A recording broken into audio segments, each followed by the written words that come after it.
Trojans take their name from the hollow wooden horse that the Greeks hid inside of during the Trojan War. The Trojans, thinking the horse was a gift, opened their walled city to accept it, allowing the Greeks to come out of hiding at night and attack the sleeping Trojans.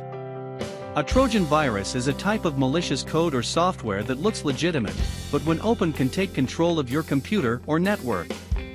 A Trojan appears like an authentic application, link or file to deceive the user into loading and executing the malware on your device. Once installed, the Trojan virus can perform the malicious action it was designed for. To protect against Trojan malware, you should start with installing and running an antivirus security suite.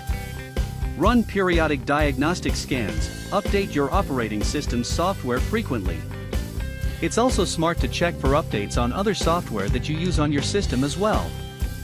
Be especially careful with any email attachments.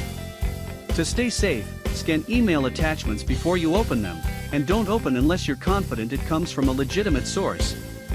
As with any cybersecurity defenses, it's difficult to stay 100% safe from Trojan attacks, so it pays to stay alert and check your sources before opening any links.